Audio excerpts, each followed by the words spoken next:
Y quisiera preguntarte, Noelia, gracias por tu tiempo, si efectivamente quedan muchos peruanos con fondos AFP con dinero todavía en sus cuentas individuales de capitalización. Buenas noches, Noelia. Buenas noches, Santiago. Gracias por la entrevista. ¿Me puedes contar eso? ¿Todavía hay muchos peruanos que tienen algo que retirar? Creía un poco que el panorama ahora era, oye, más bien hay que empezar a construir jubilación, que ya sacamos todo lo que había. Mira, tu observación es muy pertinente. La verdad, nunca el sistema de pensiones, incluso antes de los retiros, ha cubierto a mucha gente. No solo el sistema de AFP, sino también el sistema de ONPs. Recuerda que nuestra cobertura del sistema en total es más o menos 30%. ¿Qué quiere decir eso? Que solamente 3 de cada 10 peruanos tenían en ese entonces alguna contribución a algún sistema de pensiones. Entonces ahora con los retiros, te imaginarás que muchos de estos peruanos ya se llevaron todo su dinero, con lo cual queda mucho menos gente, digamos, con alguna cantidad de dinero en las AFPs.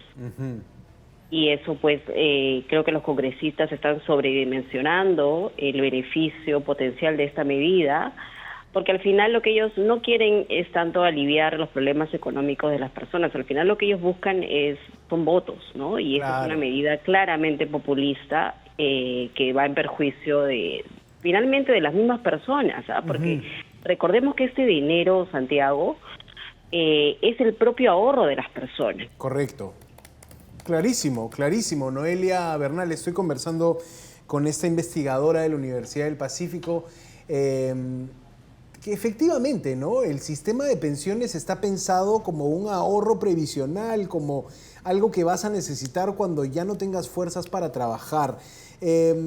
Ahora, no solo sería este proyecto, creo que también el bloque político Podemos está promoviendo los retiros o un nuevo retiro, pero Noelia, yo tenía entendido que en la reforma del sistema de pensiones se había aprobado también una suerte de candado para futuros retiros.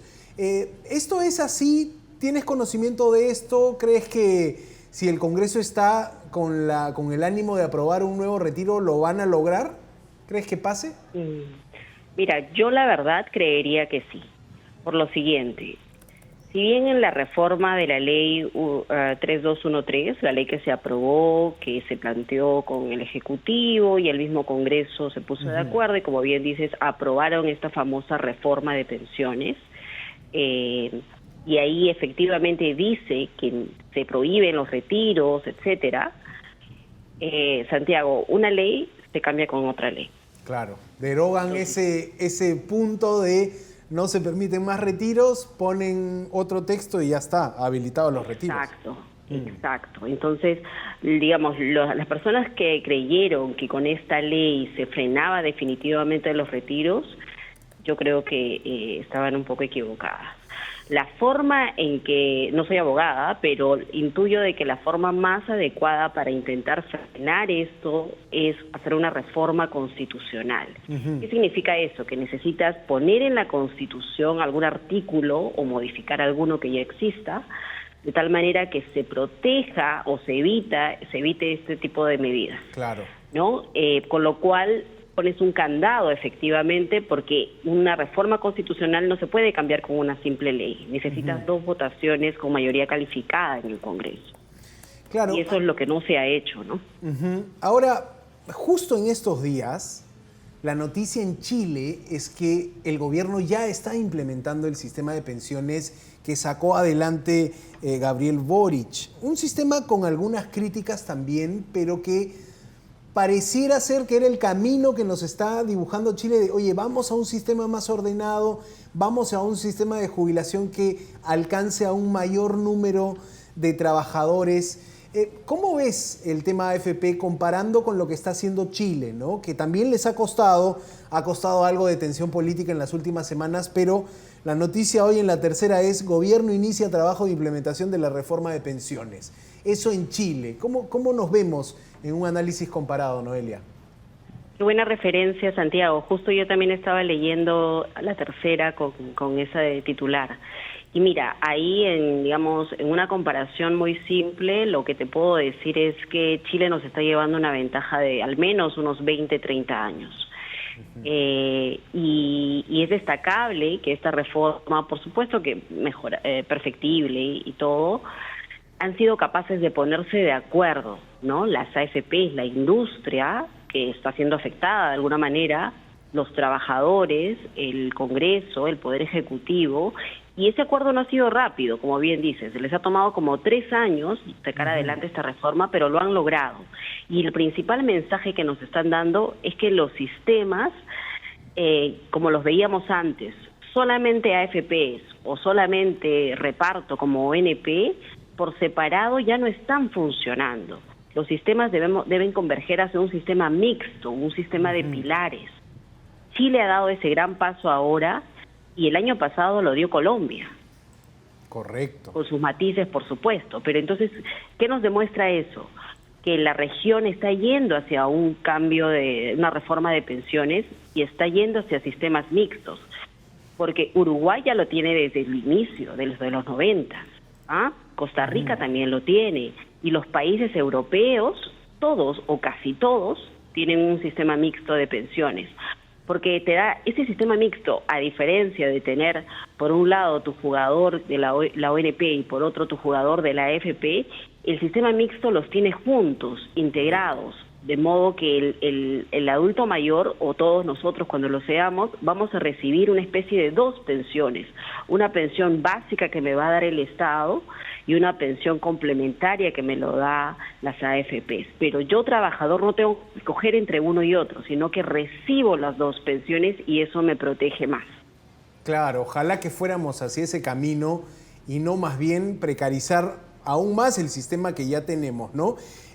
Noelia, muchos usuarios nos están contando lo que hicieron con sus retiros y quisiera darte un par de comentarios para que tú nos devuelvas algo, ¿no? Por ejemplo, nos está contando en este caso,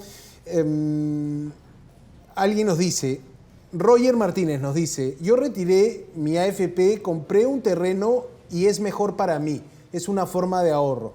Otra persona dice, yo retiré y en el banco está creciendo un poco más que en la AFP, lo que incluso podríamos dudar porque las tasas de los bancos no superan ese 10% que a veces te renta la AFP al año, ¿no? Pero ¿qué podrías decirle a estas personas que eligieron eso como protegerse de otra manera, invirtiendo en un terreno, metiendo la plata al banco? Mira, yo te diría que hay un grupo de personas que efectivamente han retirado y son responsables y financieramente inteligentes como para hacer buenas inversiones. Incluso yo te diría que un mejor uso es pagar créditos de los bancos, si es que lo tienen, ¿no? Porque tú sabes que las tasas activas son más altas que las pasivas. Claro, una hipoteca, te conviene pagar, exacto, te conviene liquidar, ¿no? Pero esas son decisiones que al final y al cabo, Santiago, las toman muy pocas personas. La gran mayoría de personas se termina gastando el dinero. Y esa es la preocupación del Estado, sobre todo si esas personas son de muy bajos ingresos, porque si hoy con el poco dinero que puedan tener se terminan gastando ese dinero, pues imagínate cómo van a llegar a la vejez. Claro. Y esas personas van a terminar finalmente tocándole las puertas al Estado, porque acuérdate que tenemos un sistema de pensiones no contributivas que es Pensión 65, que está otorgándose a las personas en pobreza extrema, mayores de 65, y entonces actualmente te dice que las personas que reciben una pensión de las AFPs o de la ONP no accedan a esta pensión, pero nuevamente, una ley se cambia con otra ley. Correcto. En el futuro, cuando haya una mayor demanda de estas personas que se quedaron sin sus ahorros porque ya se lo gastaron, los congresistas muy probablemente te van a modificar esa normativa de pensión 65 y les van a dar pensiones a estas personas que están en situación de pobreza. Correcto. Noelia, solo para terminar, ustedes, los académicos, los investigadores, los que estudian la economía, ¿alguna vez han sido invitados al Congreso para diseñar estas leyes? ¿Los incluyen?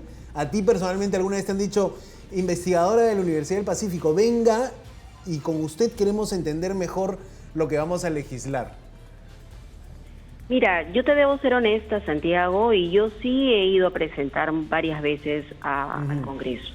Correcto. Ellos han tenido la gentileza de invitarme y yo trato de ir a la mayor cantidad de lugares posibles a explicar, digamos, mis recomendaciones. Muy bien, está Pero perfecto. al final, Santiago, el tema está en de que te pueden escuchar, pero las decisiones Claro. las toman otros. Obvio, claro, ¿no? La Y política... aquí lo que tú decías en el inicio es muy válido. Tú has mencionado que es el Congreso el que está tomando decisiones de política, de pensiones y política económica. Y yo creo que ahí está el tema de fondo. El Ministerio de Economía, el Poder Ejecutivo, ha dejado que el Congreso haga política económica. El ministro de Economía pasado y los anteriores y algunos de los anteriores han delegado prácticamente al Congreso muchas de sus facultades y eso es lo que está mal.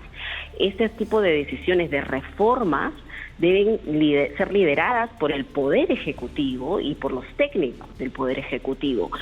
Con eso no quiero decir que el Congreso no deba estar presente, por supuesto, pero quien debe liderar una reforma tiene que ser el ente ese técnico. Punto.